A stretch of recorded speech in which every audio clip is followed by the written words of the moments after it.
안녕하세요. 저는 최근 이혼하고 돌싱이 된 남자입니다. 제가 이렇게 사연을 보내게 된 이유는 바로 저와 이혼한 여자 때문입니다. 그 사람을 아내라고 부르고 싶지 않을 정도로 제 결혼과 이혼은 너무나도 수치스러워요. 지금 생각해보면 무엇 때문에 아내를 그리 사랑했는지 모르겠을 정도로 콩깍지라는 게 무섭네요. 저는 사랑하는 사람과 행복한 가정을 이루고 싶었을 뿐이었는데 그게 너무 큰 바람이었나 봐요.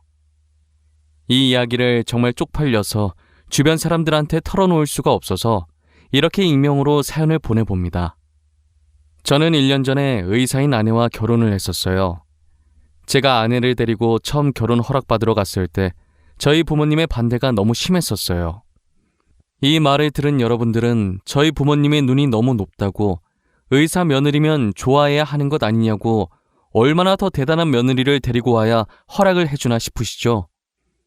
저희 집은 사업하는 집안인데 규모가 꽤나 큰 편이에요. 저희가 사업을 하는 집안이다 보니 저희 부모님은 제가 같은 업계 사람이랑 결혼하길 바라셨죠.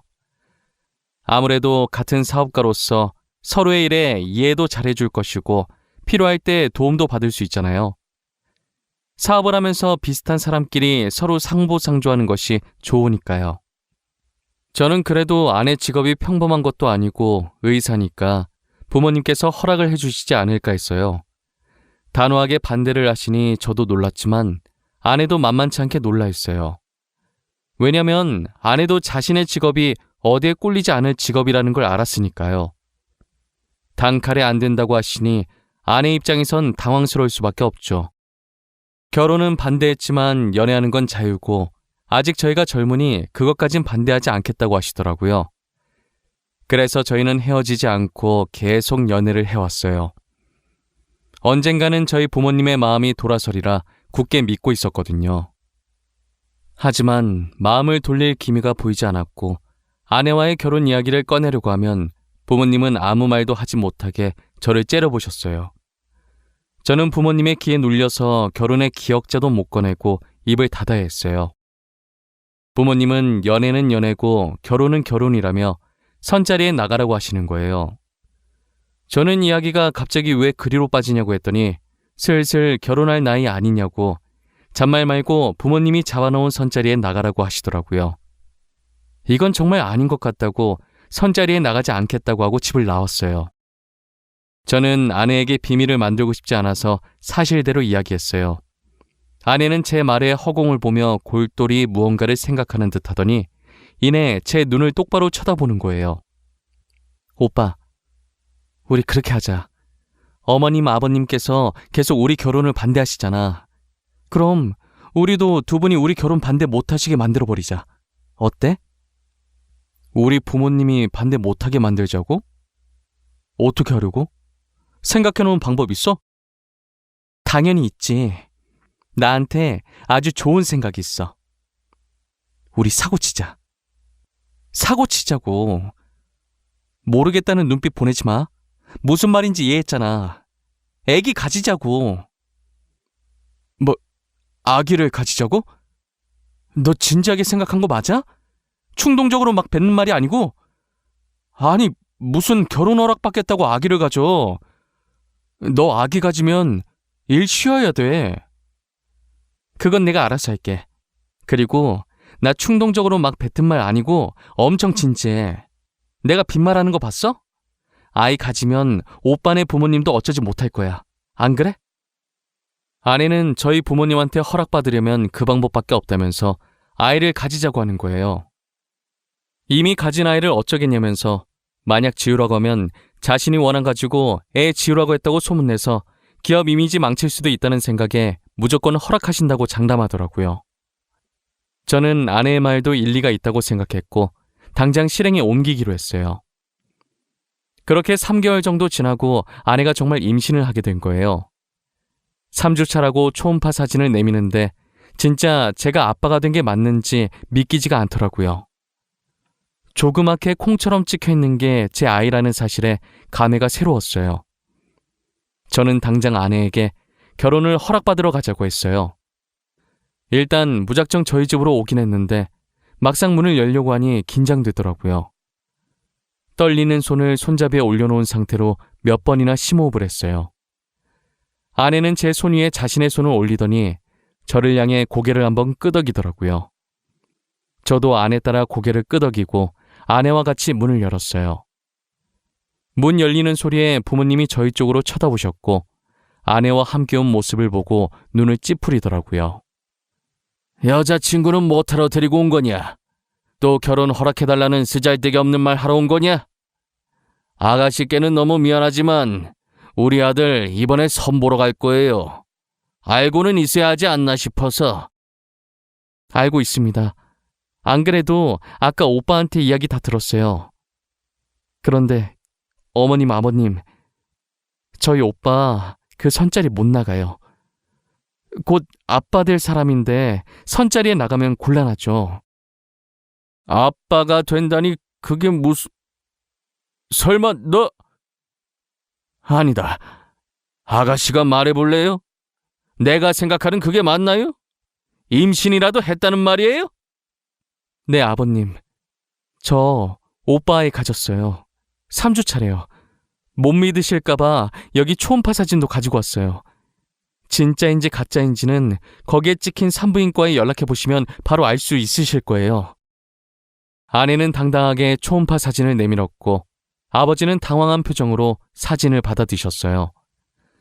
그리고 임신이라는 말에 놀라서 주방에 계시던 어머니가 국자를 든 채로 거실까지 나오셨더라고요. 아버지는 아내의 말 따라 휴대전화를 들어서 산부인과에 전화를 해서 확인했어요. 산부인과 측에서 맞다고 했는지 전화를 끊고 아무 말 없이 사진만 빤히 보시더라고요. 저 아내는 괜히 긴장돼서 옴짝달싹도 못한 채 마른 침만 삼켰어요. 1분간의 숨막히는 정적이 이어지더니 이내 아버지는 활짝 웃으시더라고요. 아버지가 웃는 동시에 어머니도 웃으시는데 이게 무슨 상황인가 싶어 저와 아내는 아무런 제스처도 취하지 못하고 눈만 꿈뻑꿈뻑거리고 있었어요. 이야, 이게 정말 내 손주란 말이야? 이렇게 조그만 것이 아들인지 딸인지는 아직 모르는 거지. 언제쯤 알 수 있다니? 개인적으로 딸이었으면 아는구나. 나는 외동아들밖에 없어서 딸이 너무 궁금해. 아마 3주 정도 더 지나야 성별할 수 있을 거예요. 누굴 닮았으려나? 인물은 솔직히 며느라이가 더 나은데 말이에요. 솔직히 우리 아들은 너무 평범하잖아. 그 반응들은 뭐예요? 좋아하는 것 같긴 한데 그래서 저 선 나가요? 애 아빠 될 사람이 선자리를 왜 나가? 출산 힘든 건데 네가 며느리 옆에서 보필해야지. 네 엄마도 너 낳을 때 엄청 고생했어. 네가 애 낳을 때까지 잘해줘. 집안일도 하고. 그래, 맞아. 임신했을 때 잘못하잖아? 그거 진짜 평생 기억 남는다. 난 아직도 네 아빠가 사과 안 사온 게 그렇게 화가 난다니까. 사과만 보면 그 생각나서 으깨버리고 싶어. 저희 예상과 달리 아내가 임신을 했다고 하자 부모님께서 엄청 좋아하셨어요. 불과 몇 분 전까지만 해도 결혼 안 된다고 반대했던 분들이 많나 싶을 정도였어요. 배가 불러오기 전에 결혼 서둘러야겠다면서 아내 부모님한테 인사드리고 빠른 시일 내에 상견례 날짜를 잡아오라고 했어요. 그러자 아내는 잠시 머뭇거리다가 부모님이 안 계시고 할머니 밑에서 자랐는데 할머니도 자신이 성인이 되자마자 돌아가셨다고 하더라고요. 갑자기 분위기가 숙연해졌고 아내는 이런 반응 바라고 말한 거 아니고 괜찮다고 하면서 분위기를 바꿔보려고 했어요. 저희 부모님은 제게 더 잘하라고 그런 상황 속에서 의사 된 것이 너무 대견하다고 했죠. 저도 처음 들은 아내의 가정사라 놀랐고 결혼해서 행복한 가족을 만들어줘야겠다고 생각했어요. 아내는 미리 말하지 못해서 미안하다며 닭똥 같은 눈물을 흘리더라고요. 오빠 미안해. 오빠한테는 그래도 미리 말했어야 하는데 놀랐지. 오늘은 꼭 말해야지. 내일은 꼭 말해야지 하면서 참을 말 못했었는데 이제서야 말하네. 너가 뭐가 미안해. 내가 미안하지. 너가 그런 아픔이 있는 줄도 모르고 마냥 해맑고 순수한 아이라고 생각했는데 우리 결혼하면 정말 행복하게 살자. 고마워. 끝까지 나 포기하지 않아줘서 너무 고마워. 내가 정말 잘할게. 우리 힘들게 결혼하는 만큼 꼭 행복하게 살자. 그렇게 저희는 상견례를 생략하고 속전속결로 결혼을 진행했어요. 저희 부모님은 손주 안겨줘서 고맙다며 최고 대우를 해줬어요. 서울의 40평짜리 아파트에다 혼수도 다 넣어주시고 연예인들이 많이 이용한 예식장에 드레스까지 저희 부모님께서 모든 것을 최고로 준비해 주셨어요. 저와 아내는 아이 덕분에 일원도 들지 않고 맨몸으로 결혼을 한 것이에요. 아내는 보잘것없는 자신이 감히 이런 것들을 누려도 되냐며 눈치를 봤지만 저는 충분히 누려도 된다고 눈치 보지 말고 누릴 수 있을 때 마음껏 누리라고 했어요. 제 말에도 눈치를 보다가 아내 친구들이 부럽다면서 말 거니까 조금씩 어깨를 피기 시작하더라고요. 저희는 많은 사람들의 부러움 속에서 성공리 결혼을 마쳤어요. 신혼여행은 외국으로 가고 싶었는데 시국이 시국이니만큼 외국으로 가진 못했고 우리나라에도 외국 느낌 나는 곳이 있다고 하길래 거기서 신혼여행을 즐겼어요. 신혼여행을 마치고 신혼집으로 가보니 엄청 이쁘게 꾸며져 있더라고요.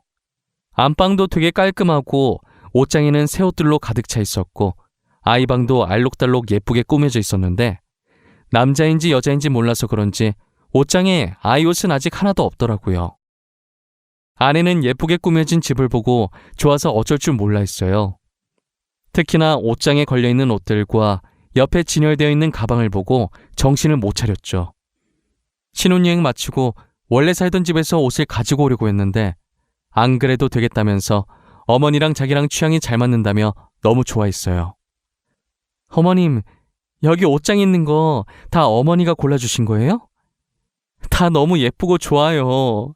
제가 이런 걸 받아도 되는지 모르겠어요. 되게 비싼 것 같은데. 이제 우리 집 사람 됐는데 좋은 옷만 입고 좋은 가방만 들고 다녀야지. 안 그래?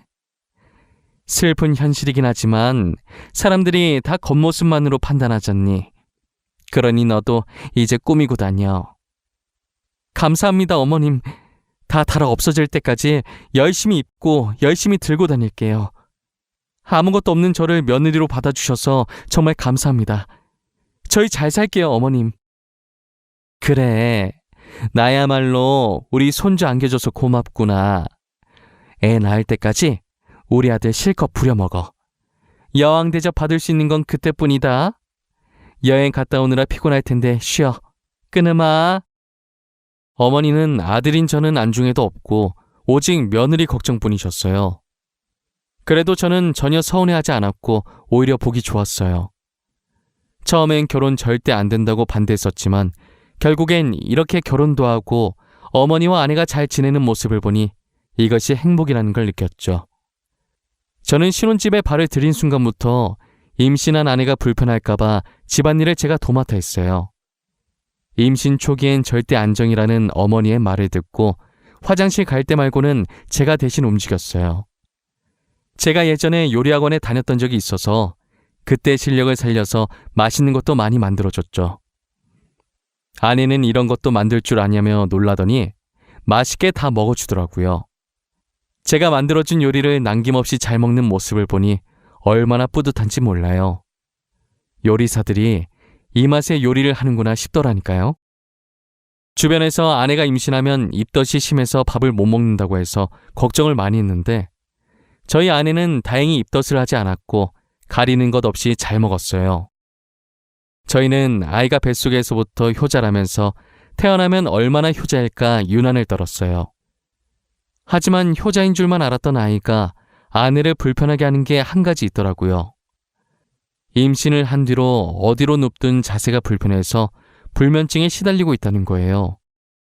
그래서 저희는 어쩔 수 없이 결혼한 지 2달 반 만에 각방을 써야 했어요. 마음껏 자세를 바꾸고 움직일 수 있게 넓은 침대를 하나 사서 남는 방에 넣어줬고 자세 편하게 취할 수 있는 기다란 베개 같은 게 있다고 해서 그것도 사서 같이 넣어줬어요. 아내는 그 베개가 효과 만점인 것 같다고 간만에 편하게 잤다고 좋아하더라고요. 그렇게 아이를 낳을 때까지만 각방 생활을 하기로 했어요. 이제 아내가 임신한 지 4개월이 접어들었는데 생각보다 아내 배가 안 튀어나오더라고요. 제가 임신을 해본 적이 없으니까 어느 정도 돼야 배가 튀어나오는지 정확히 몰랐어요. 단순히 호기심에 아내한테 물어봤는데 아내가 살짝 당황해 하더라고요. 여보, 이번 주면 우리 아기 4개월째 되는 거 아닌가? 근데 당신 배는 그대로인 것 같네?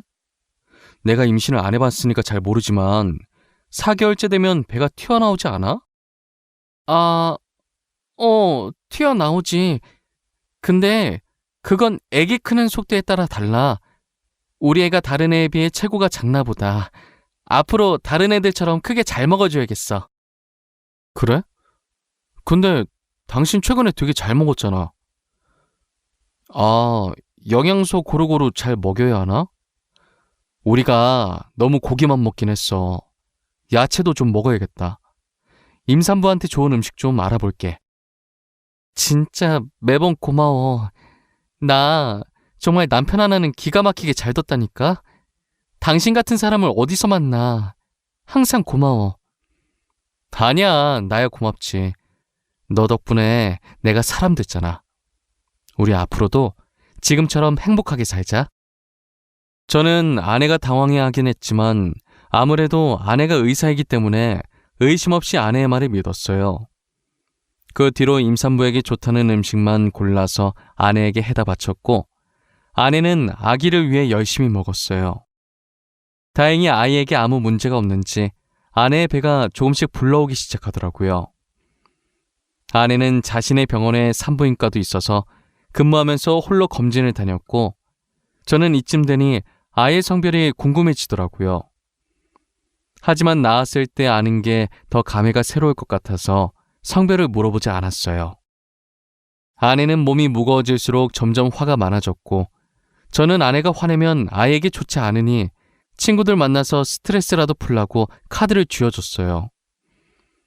앞으로 계속 제 카드를 들고 있다가 필요한 것들 사고 먹고 싶은 것도 사 먹으라고 했죠.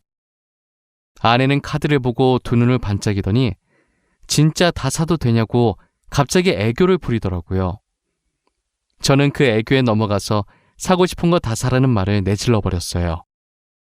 아내는 정말 사고 싶은 것들 다 사기 시작했고 집에 비슷한 가방이 여러 개나 있는데도 자신의 성에 차지 않는지 계속 사들였어요. 저는 그만 사라고 하려다가 한 입으로 두말하는 쪼잔한 남자 될 것 같고 임신할 때 잘해야 된다고 안 그러면 두고두고 기억에 남는다는 어머니의 말이 생각나서 그냥 두고 볼 수밖에 없었어요. 그러다 아내가 대뜸 친구와 태교 여행에 가고 싶다고 하더라고요. 자기 친구들도 아이 가졌을 때 태교 여행 갔다고 하면서요. 자기야, 나 친구들이랑 태교 여행 갔다 오면 안 돼? 내 친구들도 아이 가졌을 때 친구들끼리 태교 여행 갔다고 하더라고. 그래? 근데 나랑 가면 되잖아. 꼭 친구들이랑 가야 돼? 자기, 나 서운하려고 그래? 아니, 나 결혼하고 나서 친구들이랑 여행 한 번도 못 가봤단 말이야. 이때까지 자기랑 많이 놀았잖아. 이번엔 자기가 양보해주면 안 돼? 알겠어. 아쉽지만 내가 양보해야겠네. 친구들이랑 재밌게 놀다 와. 어디로 얼마나 놀고 올 건데? 오래 있다 올 거야? 이렇게 무거운 몸으로 어떻게 오래 있다 와. 그냥 짧게 2박 3일 갔다 올 거야. 요즘 경주가 그렇게 핫하대. 그래서 경주 갔다 오게. 그래, 조심히 갔다 와. 언제나 몸 조심하고, 알겠지? 카드는 전에 내가 준 거 있지? 그거 가지고 가서 재밌게 놀다 와. 그렇게 아내는 친구들과 경주로 2박 3일 여행을 떠났고 저는 간만에 휴식을 취했어요. 친구들한테 아내 여행 갔다고 이야기하니 혼자 있을 때 술 한잔 하자고 부르더라고요. 저도 곰곰이 생각해보니 아내 챙기느라 친구를 한 번도 못 만났던 것 같아요. 간만에 친구들 만나 에너지 충전 좀 하자 싶어 편한 옷을 찾고 있었어요. 근데 제가 입으려고 했던 후드티가 안방 옷장에 안 보이는 거예요. 며칠 전에 아내가 제 후드티를 입었던 게 생각나서 혹시나 거기에 있나 보려고 아내 방에 들어가서 옷장을 확인했어요. 옷장을 하나씩 확인하는데 걸려있는 옷 사이에 이상한 게 하나 있더라고요. 손으로 잡으니 묵직한 게 한 손으로 빼내기가 쉽지 않더라고요. 끙끙거리면서 빼보니 이상한 물건의 정체는 TV 속에서 많이 보던 임산부 체험복이었어요. 저는 도대체 이게 왜 아내 방에 있지 하면서 별 생각 없이 옆에 세워두고 후드티를 마저 찾다가 갑자기 쎄한 느낌이 들었는데 설마 하고 넘겼어요. 그 당시엔 제가 드라마를 너무 많이 봐서 쓸데없는 생각하고 있는 거라고 믿었어요. 저는 그게 왜 있는지 너무 궁금해서 아내가 돌아오는 날엔 평일이라 제가 퇴근하고 저보다 먼저 집에 와서 짐을 풀고 있는 아내에게 물어봤어요. 아내는 아무렇지 않게 자기 환자가 주문한 거라고 하더라고요. 내가 당신 여행 가 있는 동안에 후드티 찾는다고 잠시 당신 옷장 봤었거든. 근데 TV에서나 보던 임산부 체험복이 있더라고. 그거 뭐야? 왜 당신 방에 그게 있어? 아, 그거? 안 그래도 그거 내일 병원에 가지고 가야 돼. 환자가 주문한 거거든. 아내 임신 준비하는데 그 전에 자기가 아내 고통 먼저 느껴보고 싶다나? 그래서 내가 주문해줬어. 그런 거였어? 특이한 환자분이네. 하긴 먼저 고통 느껴보는 것도 좋긴 하겠다. 얼마나 힘든지 알아야 아내한테 더 잘할 거 아니야. 좋은 남편이시네. 아참, 당신한테도 저거 주문해서 입혀볼 걸 그랬나? 그럼 내가 지금 얼마나 힘든지 알 텐데. 난 괜찮아. 나는 입어보지 않아도 충분히 알았어. 그때 들어보니까 되게 무겁더라고. 나는 정말 괜찮은 것 같아. 당신 아직 저녁 안 먹었지? 내가 저녁 차려줄게. 아내는 호기심 가득한 표정으로 제게 임산부 체험복을 따로 주문해서 입어보길 권했고 저는 정말 입으라고 할까봐 말을 돌려버렸어요. 아내는 밥 먹으면서도 괜히 임산부 체험복 얘기를 하면서 난처해하는 제 표정을 보고 즐기더라고요. 저는 모양 빠지게 안 입겠다고 한 게 뒤늦게 민망해서 멋쩍은 듯 머리를 긁었어요. 그러다 한날은 제가 지방 출장이 잡혀 있었는데 갑자기 취소가 된 거예요. 당시 제가 피로감도 많이 쌓이고 몸이 좋지 않은 느낌이라 가기 싫었는데 잘 됐다 싶었어요. 저는 컨디션도 안 좋고 빨리 쉬고 싶은 마음에 아내에게 연락도 안 하고 곧장 집으로 갔어요. 운전도 못할 것 같아서 차를 회사에 두고 대중교통 이용해서 집에 갔죠. 집으로 들어가니 아내의 목소리가 현관까지 들리더라고요. 거실에 가니 안 보이고 소리 들리는 쪽으로 발걸음을 옮겼어요. 아내는 제가 들어오는 소리도 못 들었는지 방에서 열심히 누군가와 신나게 통화하고 있더라고요. 천천히 걸어서 문 앞에 다다랐을 때 문틈 사이로 들려오는 아내의 목소리를 듣고 멈춰섰어요. 근데 너 이제 어떡할 거냐? 대충 유산했다고 하지 왜 이렇게 질질 끌었어? 아이 어디서 구하려고 그래? 나 사사 하나 낳았다고는 말 못해준다. 미리 말했어. 야, 친구 좋다는 게 뭐냐? 이번에도 나 좀 도와줘. 나 너가 도와준 덕분에 결혼한 거잖아.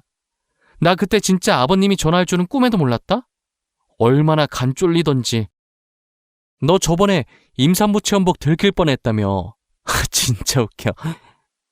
야, 잠깐만. 너네 남편 출장 갔다고 했지? 남편 출장 가 있는 동안에 유산했다고 하면 안 돼? 애 심장 안 뛰어서 수술했다고 하면 되잖아. 너 진짜 머리 좋다. 어떻게 그런 생각을 해내지? 애 심장 안 뛰는데 자기네들이 어쩔 거야. 그치? 나는 그냥 이 집 며느리로 있기만 하면 돼. 아버님 재산이 진짜 어마어마하더라고. 결혼식만 봐도 으리으리하더라. 우리 중에 너가 제일 초호화 결혼식 했을 거다. 너 SNS 보니까 집도 좋더만. 너무 부럽다. 멍청한 부잣집 도련님 물었다더니 진짜였네. 너도 나처럼 팔자 펴고 싶으면 분발해. 나도 너가 도와달라는 거 다 도와줄 테니까. 내가 의리하라는 끝내주잖아. 여보, 언제 왔어? 아니, 출장 간 거 아니었어? 아내는 홀쭉한 배로 침대에 누워서 통화하다가 일어나면서 문 앞에 서 있는 저를 발견하고 놀라더라고요. 마치 귀신이라도 본 사람처럼 들고 있던 휴대폰까지 던지면서 소리 질렀어요. 아내의 소리에 대충 짐작을 한 건지 상대방은 전화를 끊더라고요. 저는 배신감에 분노가 차올라서 온몸이 부들부들 떨리기 시작했어요. 아내는 부잣집 남자만 골라 사귀던 꽃뱀이었고 자신이 만났던 사람 중에 제일 부자였던 저와 결혼을 해서 팔자를 바꿔보려고 했던 것이었어요. 그래서 산부인과 의사인 동기와 짜고 쳐서 임신했다고 거짓말을 쳤고 저희 부모님과 저를 속여 결혼까지 한 것이에요. 저번에 제가 발견했던 임산부 체험복도 아내가 거짓 임신 연기하기 위해 샀던 것이었어요. 돌이켜보니 배 안 튀어났다고 했을 때 많이 당황했었는데 그때 의심을 해볼 걸 그랬어요. 아내 말처럼 제가 멍청해서 이런 연기에 속아 넘어갔던 것 같아요. 아내는 자기 말 좀 들어보라며 제 바지가랑이를 붙잡았어요. 여보, 내 말 좀 들어봐. 나 당신 돈 보고 결혼한 거 맞는데 당신을 좋아했던 내 마음은 진심이야. 진짜야. 제발 믿어줘. 어? 내가 잘못했어. 제발 한 번만 봐주면 안 돼? 당장 내 집에서 나가. 나 네 얼굴 1초라도 보기 싫으니까 당장 나가라고. 사과 따윈 필요 없어. 나 네 사과 받을 마음 하나도 없거든? 그냥 내 눈 앞에서 꺼져! 여보, 내가 미안해. 제발 한 번만 봐줘. 거짓말한 건 미안해. 나 당신 너무 좋아해서 그랬어. 돈도 돈이지만 당신이 너무 착해서 좋았어. 착해서 속이기 쉬우니까 좋았겠지. 나보고 멍청한 부잣집 도련님이라며. 진짜 내가 멍청하게 네 연기에 속아서 이 지경까지 온 거네. 더 말하기도 싫다. 당장 나가! 저는 바지가랑이를 잡고 있는 아내의 손을 뿌리쳤어요. 어차피 집안의 모든 물건은 제 돈 아니면 저희 아버지 돈이었기 때문에 휴대전화만 아내의 손에 쥐어주고 집 밖으로 내보냈어요. 아내는 미안하다고 한 번만 봐달라고 문 두드리면서 빌었지만 저는 용서해줄 마음이 없었어요. 저는 아내와의 이혼 소송을 위해 날이 밝는 대로 이혼 전문 변호사를 만났고 처음부터 녹음하진 못했지만 대충 중요한 말이 들어간 부분은 다 녹음된 걸 증거로 제출했어요. 법원은 당연히 저의 손을 들어주었고 아내는 제게 위자료를 줘야 했어요. 그리고 저는 아내가 의사 생활을 못하도록, 아니 사회에 발을 들이지 못하도록 하고 싶었어요. 그래서 아버지께 모든 걸 말씀드렸고 아버지는 인맥을 총동원해서 아내가 병원에 발을 들이지 못하도록 만들었어요. 의사협회에 돈을 노리고 임신했다고 거짓말치며 사기 결혼한 아내에 대한 청원글을 넣었고 저의 글이 삽시간에 퍼지면서 아내는 의사 생활은 물론 어디에도 발을 들이지 못하게 됐어요. 멍청한 부잣집 도련님 꼬셨을 때 이렇게까지 되리라는 생각은 전혀 못했었나 봐요.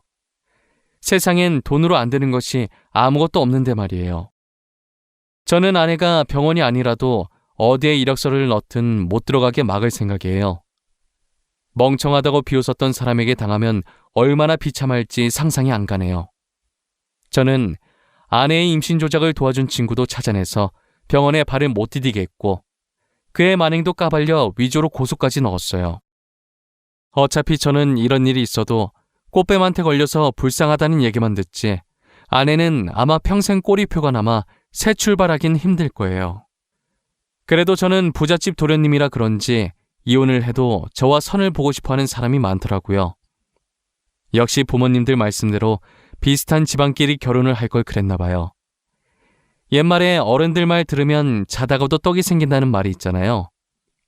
괜히 사랑에 눈 멀어서 부모님 말 안 듣다가 벌 받는 것 같은 느낌이에요. 지금은 부모님이 마음에 들어하는 조건의 여자를 소개받아 결혼을 전제로 만나고 있는 중이에요. 다시 결혼하고 싶은 마음은 없었는데 저희 부모님이 간절히 원하시더라고요. 사실 저희 부모님이 평상시에도 아기를 되게 좋아하셨어요. 그래서 전 아내가 아이를 가졌을 때 되게 행복해하면서 출산일만 기대하고 있으셨거든요. 아이 가지고 장난친 전 아내를 두고두고 저주하겠다며 이를 갈고 계세요. 간이 얼마나 크면 감히 우리 집안을 속이냐고 하면서요. 아마 전 아내가 대한민국을 뜨지 않는 한 살아있는 동안에 끊임없이 저희 부모님께 시달릴 것 같네요. 저도 저희 부모님처럼 전 아내를 가만히 놔둘 생각은 전혀 없어요. 슬슬 제 이야기를 여기서 끝내보려고 합니다. 드라마에서 보던 일을 겪어보니 아직도 뒤통수가 얼얼하네요. 사랑했던 사람에게 배신을 당하니 사람이 정말 땅끝까지 절망에 빠지게 되더라고요. 지금은 잘 이겨내고 다른 사람을 만나고 있지만 당시엔 정말 죽을까도 생각 많이 했어요. 그래도 이렇게 좋은 사람을 만나 많이 치유되어 다행이죠. 여러분들도 저처럼 멍청하게 당하지 말고 뭐든 확실히 알아보시길 바랄게요. 꼬리가 길면 잡힌다고 거짓말하면 언젠간 잡히게 되어 있답니다. 지금까지 제 이야기 들어주신 모든 분들께 감사합니다.